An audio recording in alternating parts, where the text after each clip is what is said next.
ದಯವಿಟ್ಟು ಫ್ಯಾಮಿಲಿನ ಚೆನ್ನಾಗಿ ನೋಡ್ಕೊಳ್ಳಿ. ಅವ್ರಿಗೆ ನಾನು ಬಿಟ್ಟು ಬೇರೆ ದಿಕ್ಕಿಲ್ಲ. ಅವರು ತುಂಬಾನೇ ಒಳ್ಳೆಯವರು ಸರ್. ಅವ್ರಿಗೆ ನಾನು ಬಿಟ್ಟು ಬೇರೆ ಯಾರು ಇಲ್ಲ.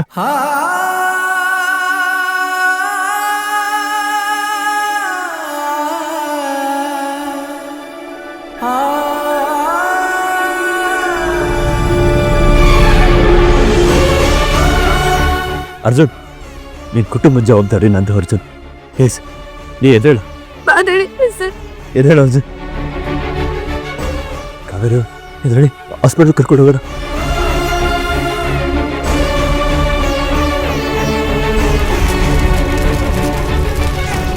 ಕಾವೇರಿ ಅವರು ಇವನು ಮಾಡಿರೋ ಮೋಸಕ್ಕೆ ಇವನೇನಾದರೂ ನನ್ನ ಕೈಗೆ ಸಿಕ್ಕಿದ್ರೆ ಇವನನ್ನು ಕೊಂದೇ ಬಿಡಬೇಕು ಅಂತ ಅಂದ್ಕೊಂಡಿದ್ದೆ.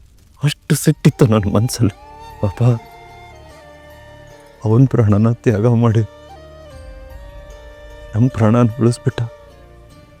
ಹೌದು ಸರ್, ಅವನು ಆ ವೃಂದನ ಕಾರಣದಿಂದ ಕೆಟ್ಟವನಾದ.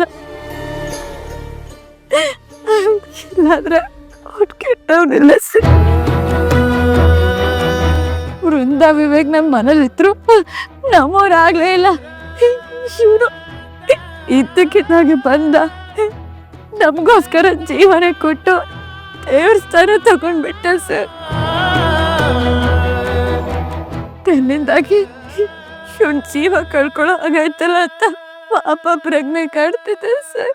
ಇಲ್ಲ ಹೆಂತೆ, ನೀವು ಯಾಕೋ ಇಲ್ಲದೆ ಇರೋದನ್ನೆಲ್ಲ ಫೀಲ್ ಮಾಡಿಕೊಂಡು ಗಿಲ್ಟ್ ಪಡ್ಕೊತಿದ್ದೀರ. ಇದಕ್ಕೆಲ್ಲ ಕಾರಣ ಆ ವೃಂದ. ಪಾಪ ಅದ್ರಲ್ಲಿ ಇವನ್ ತಪ್ಪೇನಿದೆ?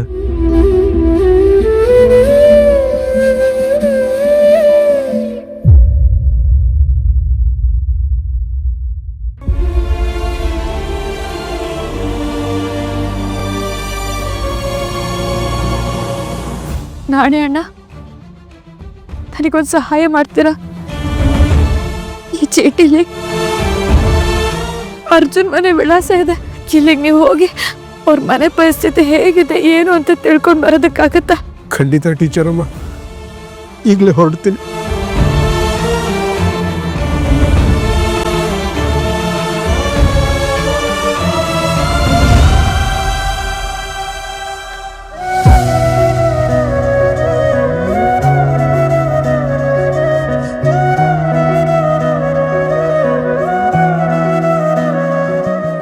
Please hope.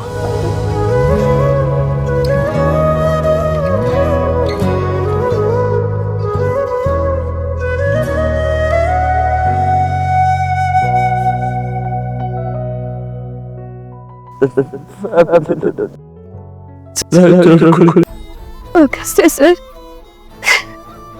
ಅರ್ಜುನ್ ಹೇಳೋದ್ ಕೊನೆ ಮಾತು ನನ್ನ ತಲೆಯಲ್ಲೇ ಕೊರಿತಾ ಇದೆ. ಹೌದು ಹೆಂಡತಿ, ಅವನಿಗೆ ನಾವು ಪ್ರಾಮಿಸ್ ಮಾಡಿರೋ ಹಾಗೆ ಅವನ ಕುಟುಂಬದ ಜವಾಬ್ದಾರಿ ನಮ್ದು.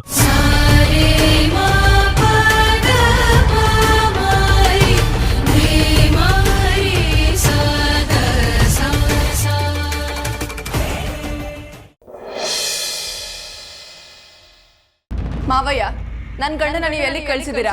ಅವನಾಗೆ ಉಂಟೋದ. ನಾನು ಹೇಳ್ದೆ ಬ್ಯಾಡ ಕಣ್ಮಗ, ಅಲ್ಲಿಗೆ ಹೋಗ್ಬೇಡ, ಆ ಭೈರಾದೇವಿ ಸರಿಕಿಲ್ಲ, ಏನಾರ ಮಾಡ್ಬಿಟ್ಟಾಳು ಅಂತ.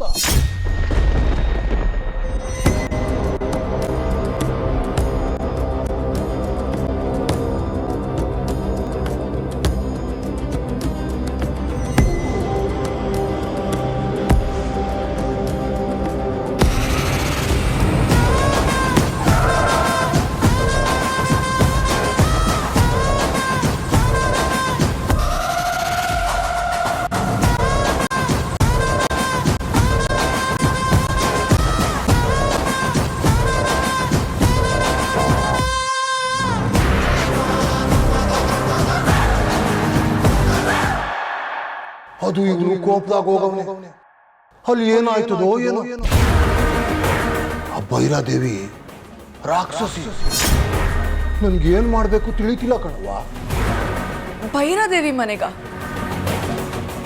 ಅವ್ರ ಮನೆಗೆ ನನ್ನ ಗಂಡ ಯಾಕೆ ಹೋಗ್ಬೇಕು? ಅಲ್ಲ, ಊರ್ಗೂ ಈ ಮನೆಗೂ ಏನ್ ಸಂಬಂಧ? ನಿಮಗೂ ಭೈರಾದೇವಿಯವ್ರಿಗೂ ಯಾಕೆ ಇಷ್ಟೊಂದು ದ್ವೇಷ? ಅಲ್ಲ, ಅವ್ರು ಯಾಕೆ ನಿಮ್ಮನ್ನ ಸಾಯಿಸೋದಕ್ಕೆ ಪ್ರಯತ್ನ ಪಡ್ತಿದ್ದಾರೆ? ಏಯ್ ಭೈರಾದೇವಿ, ಬಾರೆ ಹೊರಗಡೆ. ನಿನ್ ಮನೆ ಬಾಕ್ಲು ಮುಂದೆನೆ ಬಂದಿರ್ತೀನಿ. ಅದ್ ಏನ್ ಮಾಡ್ಕತ್ಯ ಮಾಡ್ಕಬ್ಬ. ಯಾರೋ ನೀನು? ಯಾರ ಹೆಸರು ಹಿಡಿದು ಕರಿತಿದ್ಯಾ ಅಂತ ಗೆಪ್ತಿ ಆಯ್ತಾ?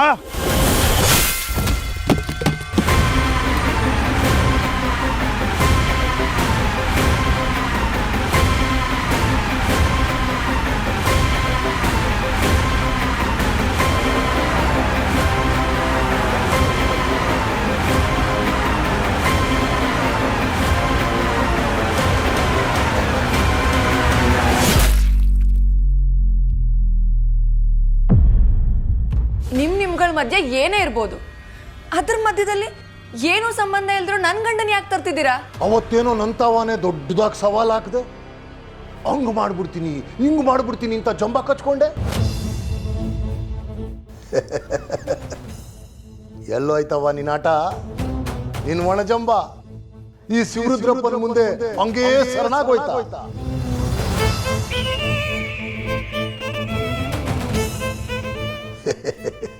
ಕಂದ, ನೀನು ಈ ಆಟ ಅರ್ಥ ಮಾಡ್ಕೊಳಕ್ ಮುಂಚೆನೆ ನಾನು ಆಟ ಚಾಲು ಮಾಡಿ ನನ್ನ ಕಾಯಿನ ಬೋ ಮುಂದೆ ತಗೊಂಡೋಗಿವ್ನಿ. ಈ ಆಟನ ಗೆದ್ದೆ ಗೆಲ್ತೀನಿ. ನಮ್ಮೂರಿನ ದ್ಯಾವತೆ ಕಣ ಅವರು. ಅವ್ರನ್ನೇ ಹೋಗು ಬಾ ಅನ್ನೋಷ್ಟು ಧೈರ್ಯ ಬಂತ ನಿಂಗೆ? ಏಯ್ ಬಿಡಲ್ಲ ನನ್ನ. ಅದ್ಯಾರೋ ನಿನ್ ದ್ಯಾವ್ರು ಅಂತಿದ್ದಲ್ಲ, ಕರೀಲ ಅವಳನ್ನ. ಏಯ್, ಅವಳು ಇವಳು ಅನ್ನೋದನ್ನ ನಿಲ್ಸೋ.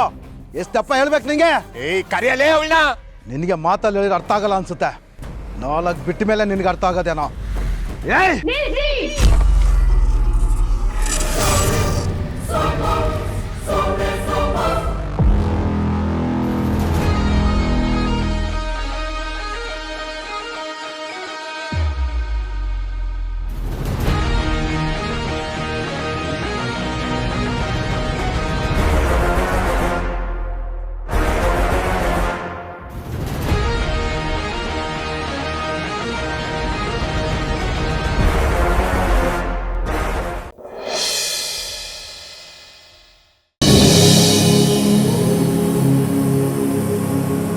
ತಂದೆ ಬನ್ನಿ ಹೋಗೋಣ.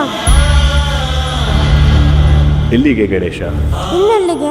ಭೂಲೋಕಕ್ಕೆ, ಮಾತೆ ಇರುವ ಸ್ಥಳಕ್ಕೆ. ಮಾತೆ ಭೂಲೋಕಕ್ಕೆ ಹೋದಾಗಿಂದ ನೀವು ಯಾರ ಬಳಿಯೂ ಸರಿಯಾಗಿ ಮಾತನಾಡುತ್ತಿಲ್ಲ. ನನ್ನ ಜೊತೆ ಮೊದಲಿನಂತೆ ಆಡುತ್ತಿಲ್ಲ. ಕಥೆಗಳನ್ನು ಹೇಳುವುದಿಲ್ಲ, ನಗುವುದಿಲ್ಲ. ನಿಮಗೆ ಮಾತೆವಿಲ್ಲವೆಂದು ಬೇಸರವೇ? ಬೇಸರವಾಗುತ್ತಿದೆ ಎಂದು ಕೇಳುತ್ತಿರುವೆಯಲ್ಲ ಗಣೇಶ.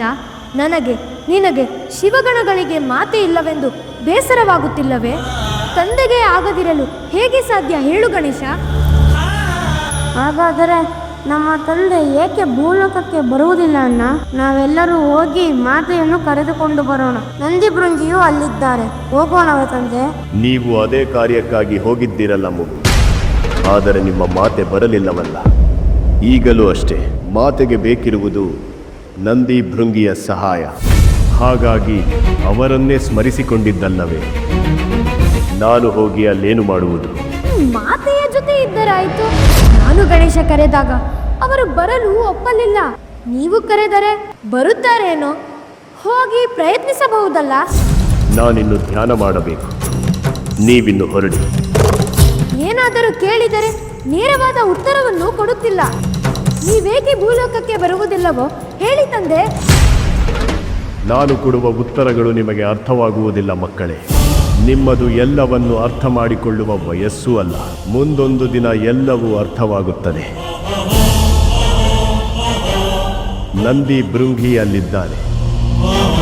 ನಿಮಗೂ ಹೋಗಬೇಕೆನಿಸಿದರೆ ನಾನು ನಿಮ್ಮನ್ನು ತಡೆಯುವುದಿಲ್ಲ.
ಕೆಲಸ ಕಾರ್ಯಕ್ಕೆ ಹೋಗದೆ ಹೆಂಡತಿ ಮಕ್ಕಳು ಉಪವಾಸ ಇದ್ರು ಮೈ ಮೇಲಿರೋ ತಾಳಿನ ತಗೊಂಡೋಗಿ ಮಾರಿ ಅದ್ರಲ್ಲಿ ಬಂದಿರೋ ದುಡ್ಡಲ್ಲಿ ಚೆನ್ನಾಗಿ ಕುಡ್ಕೊಂಬರೋ ಕುಡ್ಕಂತಾರ ಮನೆಯವರೆಲ್ಲರೂ ನೋಡ್ತಾ ಇದ್ದೀರಲ್ಲ ನನ್ನೆಲ್ಲ. ಔಷಧಿ ಹಾಕಿ ಕುಡ್ತಾ ಬಿಡಿಸೋಷ್ಟು ದೊಡ್ಡ ಕುಡ್ಕಾನೆ ನಾನು. ಹೊರಗಡೆ ಜಂಜಾಟ, ಒಳಗಡೆ ತೊಳಲಾಟ. ಹೆತ್ತ ತಾಯಿಗೆ ನನ್ ಕಂಡ್ರೆ ಆಗ್ತಾ ಇರ್ಲಿಲ್ಲ. ವಿದ್ಯೆ ತಲೆಗೆ ಹೋಗ್ತಾ ಇರ್ಲಿಲ್ಲ, ದುಡ್ಡು ಜೇಬ್ ಸೇರ್ತಾ ಇರ್ಲಿಲ್ಲ. ಒಂಟಿ ದಿನಗಳು, ನಿದ್ದೆ ಇಲ್ದೇ ಇರೋ ರಾತ್ರಿಗಳು, ಬದುಕೋದಕ್ಕೆ ಅಂತ ಕಾರಣನೇ ಇಲ್ಲದೆ ರಾತ್ರಿ ಹೊತ್ತು ಕುಡಿತಾ ಇದ್ದೆ ನಾನು. ಹಂಗೆ ನೋಡೋಕೋದ್ರೆ ನಾನು ಏನು 100% ಸಾಚ ಏನಲ್ಲ. ಟೀ ಕುಡ್ಕೊಂಗೋ ಇಂಥದೇ ಒಂದು ಕಾರಣ ಇರುತ್ತೆ ರೀ. ನಿಜಾನೇ. ಆದರೆ ಕೆಲಸ ಮಾಡೋ ಹೊತ್ತಲ್ಲಿ ನನ್ನ ಬೆನ್ನ ಹಿಂದೆ 4 ಜನ ನನ್ನ ನಂಬಿ ಕೂರ್ತಾರೆ ಅಂತಂದ್ರೆ ಮೋಸ ಮಾಡೋ ಅಂಥ ವ್ಯಕ್ತಿ ಅಲ್ಲ ಕಣೆ ನಾನು. ಕುಡಿಯೋಂಥ ವ್ಯಕ್ತಿನೂ ಅಲ್ಲ ಕಣೆ. ಅದು ನನ್ನ ನಿಯತ್ತು. ಇವಾಗಲೂ ಹೇಳ್ತಾ ಇದ್ದೀನಿ ಕೇಳಿಸ್ಕೊ. ನನ್ನ ಕಣ್ಣು ಕಾಣಿಸೋ ದೇವರು ಅಂದ್ರೆ ನಮ್ಮಪ್ಪ ಕಣೆ. ನಮ್ಮ ಅಪ್ಪನ ಮೇಲೆ ಆಣೆ ಮಾಡಿ ಹೇಳ್ತೀನಿ, ನಾನು ನಿನ್ನೆ ಕುಡ್ದಿರ್ಲಿಲ್ಲ. ಇದು ನಾನು ಯಾರು ಹೇಳಿದ್ರು ಯಾರು ನನ್ನ ಮಾತು ನಂಬ್ತಾನೆ ಇಲ್ಲ. ನನ್ನ ಮೇಲೆ ನಂಬಿಕೆ ಇರೋ ಒಂದೇ ಒಂದು ಪ್ರಾಣಿನೂ ಇಲ್ಲ ಈ ಭೂಮಿ ಮೇಲೆ ಅಂದಾಗ ನಾನು ಏನು ಮಾಡಿ ಸಾಯ್ಲಿ ಹೇಳೆ. ಅವತ್ತು ಯಾರೂ ಇಲ್ಲದೆ ನಾನು ಒಂಟಿಯಾಗಿದ್ದೆ. ಇವತ್ತು ಎಲ್ಲರೂ ಇದ್ದು ನಾನು ಒಂಟಿಯಾಗಿದ್ದೀನಿ.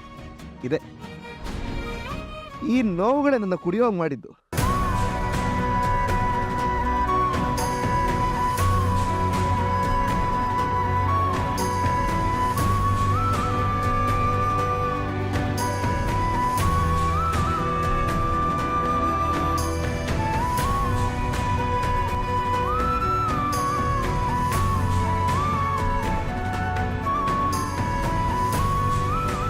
ಮೀನಾ, ನಾನು ಯಾವತ್ತೂ ಯಾರನ್ನೂ ಕೇಳ್ಕೊಂಡಿಲ್ಲ, ಏನೂ ಬೇಡ್ಕೊಂಡಿಲ್ಲ. ಆದರೆ ನಿನ್ನನ್ನು ಕೇಳ್ಕೊತಾ ಇದ್ದೀನಿ ಕಣೆ, ದಯವಿಟ್ಟು ನನ್ನ ನಂಬೆ. ಇನ್ನು ನಿಜವಾಗ್ಲೂ ನಾನು ನಿನ್ನೆ ಕುಡ್ದಿರ್ಲಿಲ್ಲ ಕಣೆ. ಇದು ನಾನು ಹೇಗೆ ಪ್ರೂವ್ ಮಾಡಲಿ, ಯಾರಿಗೆ ಪ್ರೂವ್ ಮಾಡಲಿ ಗೊತ್ತಾಗ್ತಾ ಇಲ್ಲ ಕಣೆ.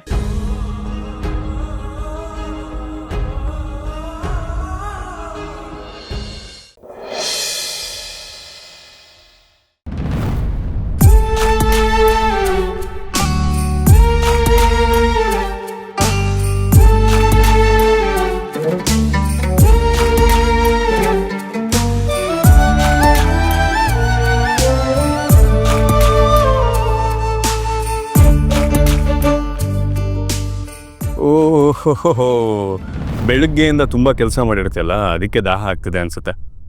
ಕುಡಿ. ನನ್ನ ಕಷ್ಟ ನನಗೆ, ನಿಮ್ಮ ಸಂತೋಷ ನಿಮಗೆ. ನೀನು ನಿಮ್ಮ ಮನೆ ನಿಜವಾದ ಸೊಸೆ ಆಗಿದ್ರೆ ನೀವು ಇಷ್ಟೆಲ್ಲ ಕಷ್ಟಪಡೋದ್ರಲ್ಲಿ ಅರ್ಥ ಇದೆ. ನಿಮ್ಮ ಅತ್ತೆ, ನಿಮ್ಮ ಫ್ಯಾಮಿಲಿ ಅನ್ನೋ ಸೆಂಟಿಮೆಂಟ್ ನಿಮಗೂ ಇರೋದು. ಈಗ ನೀನು ಯಾಕೆ ಬೇರೆಯವ್ರಿಗೋಸ್ಕರ ಇಷ್ಟೊಂದು ಕಷ್ಟಪಡಬೇಕು? ನನ್ನ ಅಂಗಡಿಗೂ ಸುಮಾರು ಜನ ಬರ್ತಾರೆ. ಅವ್ರು ಯಾರು ನನ್ನೋರಲ್ಲ, ಇಷ್ಟೇ ಕಷ್ಟಪಟ್ಟು ಕೆಲಸ ಮಾಡ್ತೀನಿ. ಆದ್ರೆ ಅಲ್ಲಿ ಸಂಪಾದನೆ ಆಗುತ್ತೆ, ಇಲ್ಲಿ ಸಮಾಧಾನ ಸಿಗುತ್ತೆ.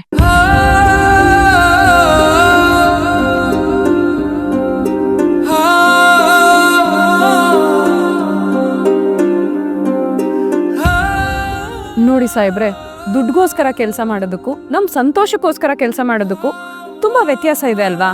ಆದ್ರೆ ಇವ್ರ ಸೇವೆ ಮಾಡೋದ್ರಿಂದ ನಿಂಗೆ ಸಂತೋಷ ಸಿಗುತ್ತಾ? ಒಬ್ರು ಋಣದಲ್ಲಿರೋದು ಅಷ್ಟು ಸುಲಭ ಅಲ್ಲ ಸಾಹೇಬ್ರೆ. ಇಲ್ಲಿಗೆ ನಾನು ಸುಮ್ಮನೆ ಬಂದಿರ್ಬೋದು, ಸುಮ್ಮನೆ ಹೋಗ್ಬೋದು, ಆದ್ರೆ ಇರೋ ಅಷ್ಟು ದಿನ ಸುಮ್ಮನೆ ಇರೋದಿಲ್ಲ. ನನ್ನ ಅಪ್ಪ ಅಮ್ಮ ನನ್ನ ಜೊತೆಲಿದ್ದಿದ್ರೆ ನಾನು ಅವ್ರಿಗೂ ಇದೇ ರೀತಿ ಸೇವೆ ಮಾಡ್ತಿದ್ದೆ. ನಮ್ಮ ತಾಯಿನ ನಿಮ್ಮ ತಾಯಿಯಲ್ಲಿ ನೋಡ್ತಾ ಇದ್ದೀನಿ, ಅವ್ರಿಗೆ ಸೇವೆ ಮಾಡ್ತೀನಿ.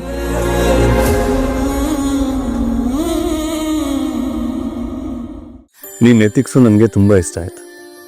ಒಂದು ಮಾತು ಹೇಳ, ನಮ್ಮ ಕಾಂಟ್ರಾಕ್ಟ್ ಮುಗಿದ ಮೇಲೂ ನಾನು ನಿನ್ನ ಜೀವನದ ಬಗ್ಗೆ ಯೋಚನೆ ಮಾಡ್ತೀನಿ. ಒಬ್ಬ ಒಳ್ಳೆ ಹುಡುಗನ ಹುಡುಕಿ ನಿನ್ನ ಲೈಫೇ ಸೆಟ್ಲ್ ಆಗೋ ಹಾಗೆ ನಾನೇ ನಿಂತು ಮದುವೆ ಮಾಡಿಸ್ತೀನಿ.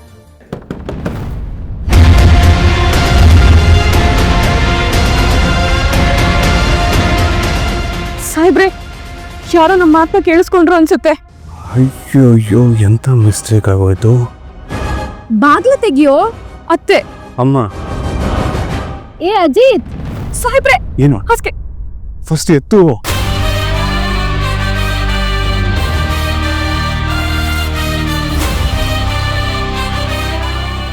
ಸಾಹೇಬ್ರೆ, ಹಾಂ ಏನು ಹೇಳು.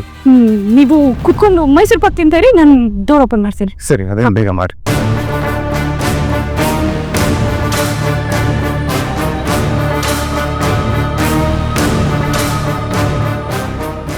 ಭೂಮಿ, ಅಜಿತ್, ನೀನ್ ಮದುವೆ ಮಾಡಿಸ್ತೀಯಾ?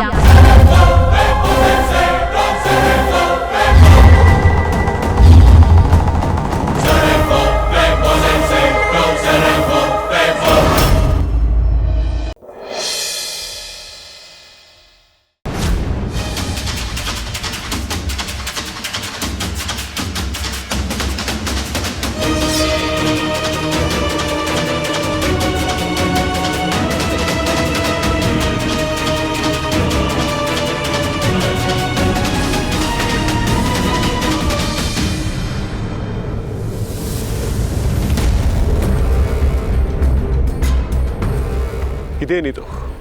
ಊರೆಲ್ಲ ಇಷ್ಟೊಂದು ಅಲಂಕರಿತವಾಗಿದೆ. ಯಾವುದೋ ವಿಶೇಷ ಕಾರ್ಯಕ್ರಮವೋ ಔತಣವೋ ಇರಬೇಕು. ಇರಲಿ. ರೇಣುರಾಜನ ಸಾಮ್ರಾಜ್ಯದಲ್ಲಿ ಪ್ರಜೆಗಳಿಗೆ ಸುಖ, ಶಾಂತಿ, ನೆಮ್ಮದಿಗೆ ಕೊರತೆ ಇಲ್ಲ ಎಂದಾಯಿತು.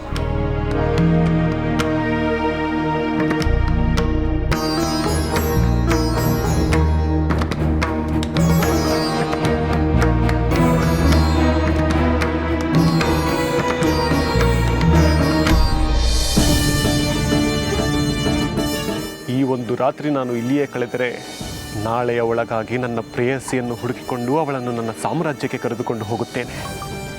ಚೆಲುವೆ, ನೋಡು, ಚಕ್ರವರ್ತಿಯಾದ ನಾನು ನಿನಗಾಗಿ ಬೀದಿ ಸುತ್ತುವ ಅಲೆಮಾರಿಯಂತಾಗಿದ್ದೇನೆ. ನಿನ್ನನ್ನು ಇಷ್ಟು ಪ್ರೀತಿಸುವ ನನಗೆ ನೀನು ಸಿಗಲೇಬೇಕು. ನನ್ನವಳ ಯೋಚನೆಯಲ್ಲಿ ಈ ರಾತ್ರಿ ಇಲ್ಲಿಯೇ ತಂಗಿದ್ದು ಸೂರ್ಯೋದಯದ ನಂತರ ನನ್ನ ಪಯಣವನ್ನು ಮುಂದುವರಿಸುತ್ತೇನೆ.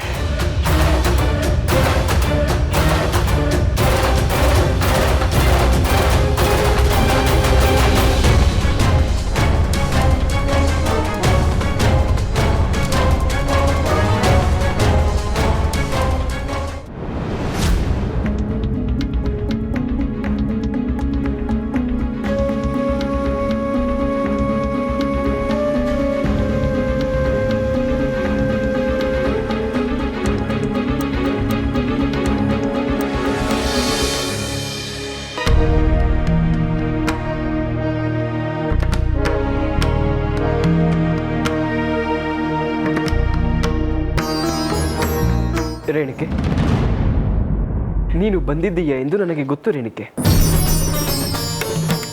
ಮರೆಯಲಿರುವ ಅವಶ್ಯಕತೆ ಇಲ್ಲ. ಹೊರಗೆ ಬಾ ರೇಣಿಕೆ.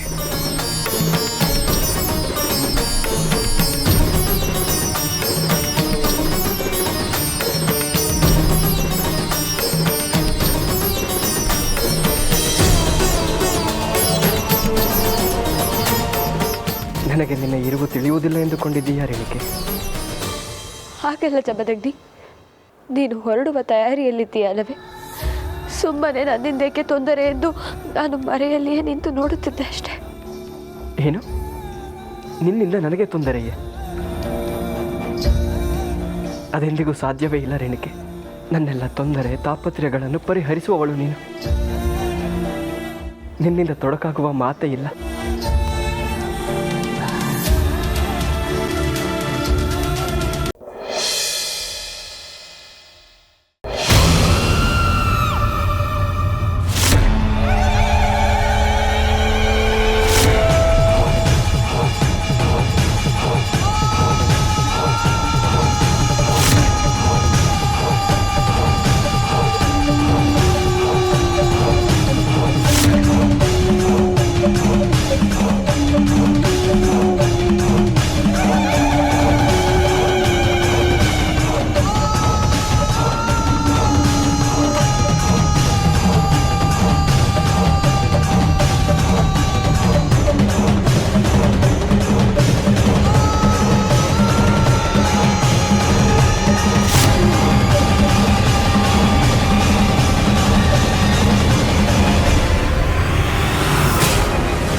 ಮೆಚ್ಚಿದೆ ನಿನ್ನ ಕೆಚ್ಚನ್ನ. ನಿನ್ನಂಥವಳನ್ನು ನೋಡಿ ಬಹಳ ವರ್ಷಗಳೇ ಆಗಿತ್ತು. ನನ್ನನ್ನು ಕಣ್ಣಲ್ಲಿ ಕಣ್ಣಿಟ್ಟು ನೋಡೋದು ಯಾರಿಗೂ ಸಾಧ್ಯ ಆಗೋ ಸಂಗತಿ ಅಲ್ಲ. ಪೃಥ್ವಿ, ವಾಯು, ಆಕಾಶ, ಜಲ, ಅಗ್ನಿ, ಈ ಪಂಚಭೂತಗಳಲ್ಲೇ ಪರಮೋತ್ಕೃಷ್ಟವಾದ ಅಗ್ನಿಯನ್ನೇ ಸಾಧನೆ ಮೂಲಕ ನನ್ನೊಳಗೆ ಇರಿಸಿಕೊಂಡಿದ್ದೀನಿ. ಅಂತಿಂಥ ಸಾಧನೆ ಅಲ್ಲ ಇದು. ಶತಮಾನಗಳವರೆಗೆ ಅನ್ನ ಆಹಾರ ತೊರೆದು ವಾಯುವನ್ನು ಉಸಿರಾಡದೆ ಬಿಟ್ಟಿದ್ದೇನೆ. ಮಹಾನ್ ತಪೋಬಲದ ಫಲ. ಅಗ್ನಿಯೇ ನಾನಾಡಿಸಿದಂತೆ ಆಡುತ್ತದೆ. ನನ್ನ ಸಮೀಪ ಸುಳಿಯೋದಕ್ಕೆ ಹುಲು ಮಾನವರಿಗೆ ಸಾಧ್ಯನೇ ಇಲ್ಲ. ಅಂಥ ಜ್ವಾಲಾಮುಖಿ ನಾನು. ಜ್ವಾಲಿಸೋ ಅಗ್ನಿಯೂ ನಾನೇ, ದಹಿಸೋ ಅಗ್ನಿಯೂ ನಾನೇ.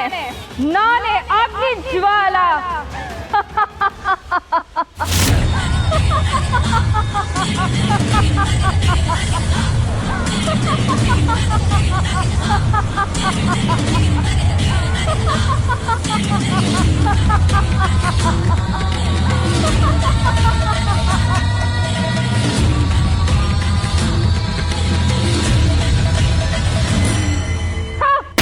ನಿಲ್ಲು ಅಲ್ಲೇ.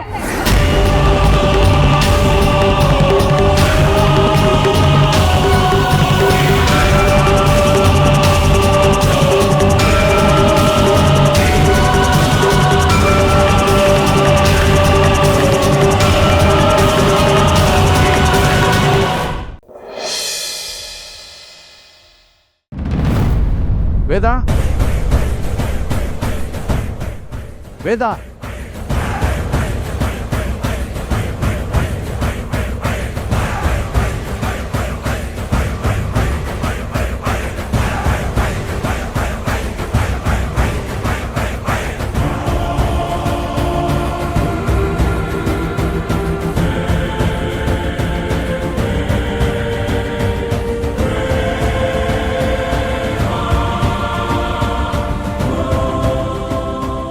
ಸಿಟ್ಟೋಣ ಏನಿಲ್ಲ. ಅಲ್ಲ ಅಣ್ಣ, ಈ ಥರ ಬೆಳಗ್ಗೆ ಅಂಗಡಿ ಮುಂದೆ ಬಂದು ನಿಂತ್ಕೊಂಡ್ಬಿಟ್ರೆ ವ್ಯಾಪಾರ ಇಲ್ಲ, ನಾವು ಹೇಗೆ ಮಾಡಬೇಕು? ಅಂದ್ರೆ ಕಸ್ಟಮರ್ಸ್ ಎಲ್ಲ ಏನಂತ ಅಂದ್ಕೊಡಲ್ಲ. ರೀಸನ್ ನಾನು ನಂಬಿ ನಾನು ನಿಮ್ಗೆ ದುಡ್ಡು ಕೊಟ್ಟೇ ಕೊಡ್ತೀನಿ. ಇವಾಗ ಬಂದು ಗಲಾಟೆ ಮಾಡಿದ್ರೆ ಖಂಡಿತ ವ್ಯಾಪಾರ ಎಲ್ಲ ಹಾಳಾಗ್ಬಿಡುತ್ತೆ. ವೇದ, ಒಂದು ನಿಮಿಷ ನಾನು ಹೇಳೋದು ಕೇಳ್ತೀಯಾ? ಏನಣ್ಣ? ತಗೊಂಬಂದೇನು ರಸೀದು.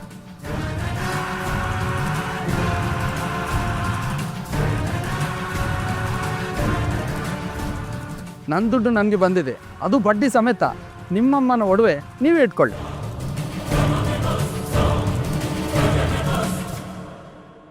ಏನಣ್ಣ, ನಿಮ್ದು ನಿಮಗೆ ಬಂತ? ಅಲ್ಲ, ನಾನು ಕೊಟ್ಟೇ ಇಲ್ವಲ್ಲ. ಆದರೂ ನಂಗೆ ಬಂದಿದೆ. ವಿಕ್ರಮಣ್ಣ, ಬರ್ತೀನಿ.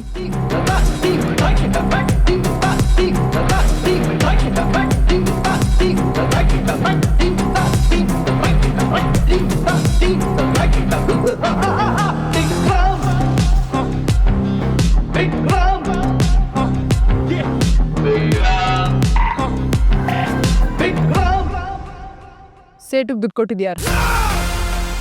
ಗೊತ್ತಿಲ್ವಲ್ಲ. ನಿನಗೆ ನಾಟಕದ ಬೇಡ. ಇವಾಗ ತಾನೇ ಫ್ರೆಂಡ್ಶಿಪ್ ಸ್ಟಾರ್ಟ್ ಆಗಿದೆ, ನಿಜ ಹೇಳು, ಯಾರು ಕೊಟ್ಟಿದ್ದು? ಅದು ನಾನೇ ಕೊಟ್ಟಿದ್ದು. ನೀನಾ? ಯಾಕೆ? ನಾನು ಸ್ವಾಮಿ ಗೊತ್ತು, ನೀನು ತುಂಬ ಸ್ವಾಭಿಮಾನಿ, ಯಾರತ್ರ ದುಡ್ಡು ಇಸ್ಕೊಳ್ಳಲ್ಲ ಅಂತ. ಅದು ನನ್ನ ದುಡ್ಡಲ್ಲ ನಾನು ಕೊಟ್ಟಿರೋದು, ನಿನ್ನ ದುಡ್ಡೇ ನಾನು ಕೊಟ್ಟಿರೋದು. ನನ್ನ ದುಡ್ಡ? ಅದು ಹೇಗೆ? ನೋಡು, ನೀನು ಒಡವೆ ಬಿಡ್ಸೋಕ್ಕೆ ಅಂತ ಸ್ವಲ್ಪ ದುಡ್ಡನ್ನ ಎತ್ತಿಟ್ಟಿದ್ದೆ, ಅದು ಸಡನ್ನಾಗಿ ಮಾಯ ಆಗೋಯ್ತು. ಬಟ್ ಅದೇ ದಿನ ಆ ಬಡ್ಡಿ ವೀರನ ಹತ್ರ ಹೋಗಿ ಆ ಒಡವೆನೇ ಬಿಡಿಸ್ಕೊಂಡು ಬಂದರು. ಆ ದುಡ್ಡು ಯಾರ್ದೇಳು? ನಿಂದೆ ತಾನೆ.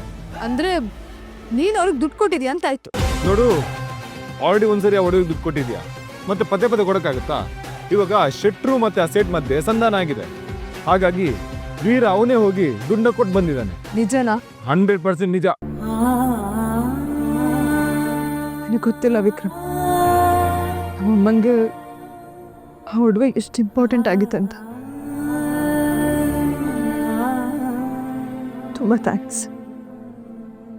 ಫ್ರೆಂಡ್ಸ್ ಅಂದಮೇಲೆ ನೋ ಥ್ಯಾಂಕ್ಸ್, ನೋ ಸಾರಿ. ನೋಡು, ನೀನು ಹತ್ರ ಚೆನ್ನಾಗಿ ಕಾಣಲ್ಲ, ನೀನು ನಗ್ತಾ ಇರಬೇಕು. ಆಣೆ ಮಾಡಿ ಹೇಳುತ್ತೀನಿ, ನಾನು ನಿನ್ನವನು.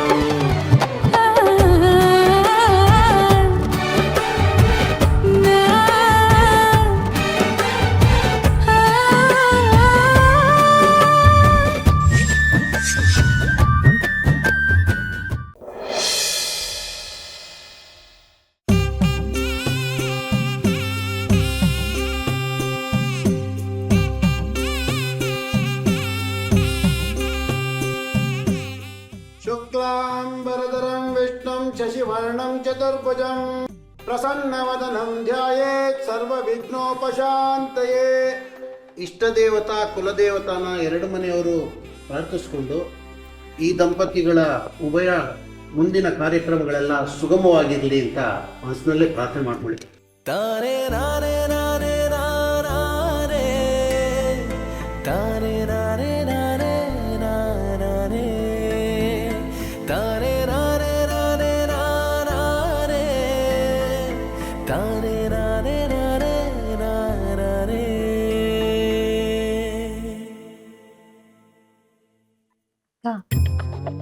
ನಿಶಿ ಕೊಡ್ತಿದ್ದ ಬಿಲ್ಡಪ್ ನೋಡಿದ್ರೆ ಯಾರಾದರೂ ರಿತಿಕ್ ರೋಷನ್ ಥರ ಇರೋ ಹುಡುಗನ ಮದುವೆ ಆಗ್ತಾಳೆ ಅಂತ ಅನ್ಕೊಂಡಿದ್ದೆ. ಆದರೆ ಇವ್ನು ನೋಡಿದ್ರೆ ಯಾವುದೋ ಕಾಮಿಡಿ ಪೀಸ್ ಥರ ಇದ್ದಾನೆ.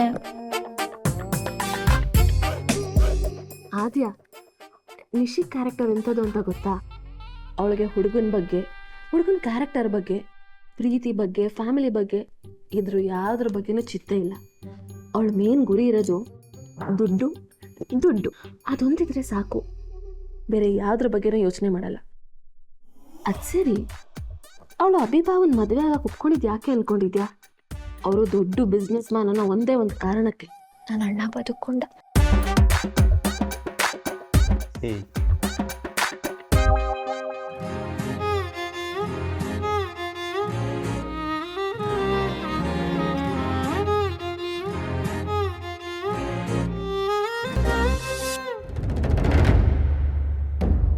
ಸ್ವಲ್ಪ ಆರಾಮವಾಗಿರಿ. ಯಾಕೆ ಇಷ್ಟೊಂದು ಗಂಭೀರವಾಗಿದ್ದೀರಾ? ಆರಾಮಾಗಿಲ್ಲದೆ ಇನ್ನು ಹೇಗಿದ್ದೀನಿ ನಾನು? ನಡೀತಿರೋದು ಮಗಳ ಎಂಗೇಜ್ಮೆಂಟು. ಅದಕ್ಕೆ ಬಂದಿರೋರ ಮುಂದೆ ಭರತನಾಟ್ಯ ಮಾಡಿ ಅವ್ರನ್ನೆಲ್ಲ ರಂಜಿಸ್ಬೇಕಾ? ರೀ, ಮುಖದಲ್ಲಿ ಸ್ವಲ್ಪ ನಗು ಇಟ್ಕೊಳ್ಳಿ ಅಂತ ಹೇಳ್ದೆಪ್ಪ. ನಿಶ್ಚಿತಾರ್ಥದ ಖುಷಿ ಕಾಣಿಸ್ಬೇಕಾಗಿರೋದು ಮುಖದಲ್ಲ, ಮನಸ್ಸಲ್ಲಿ. ಅರ್ಥ ಆಯ್ತು ರೀ, ಆದರೂ ಮುಖದಲ್ಲಿ ಸ್ವಲ್ಪ ನಗು ಇಟ್ಕೊಳ್ಳಿ, ನೋಡಿದವರು ಡೌಟ್ ಪಡಲ್ವಾ? ಒಂದು ಕೆಲಸ ಮಾಡ್ತೀನಿ, ಹೋಗಿ ನಿನ್ನಾಗೆ ಮೇಕಪ್ ಮಾಡ್ಕೊಂಡು ಬರ್ತೀನಿ, ಆಗ ಮುಖ ಕಳಕಳಿಯಾಗಿ ಕಾಣಿಸುತ್ತೆ, ಸರಿನಾ? ರೀ ಆಯ್ತು ಬಿಡು, ಕೊಸರಾಡ್ಬೇಡ, ನಗ್ತೀನಿ.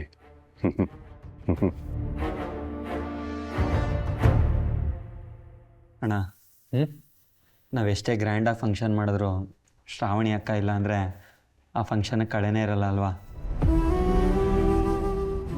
ಈಗ ಹೇಳ್ತೀನಿ ಅಂತ ಬೇಜಾರು ಮಾಡ್ಕೊಬೇಡ, ಅಕ್ಕ ಬರಬೇಕಾಗಿತ್ತು. ಅಮ್ಮಯ್ಯ, ನಾನೇನು ಮಾಡಲಿ ಹೇಳು?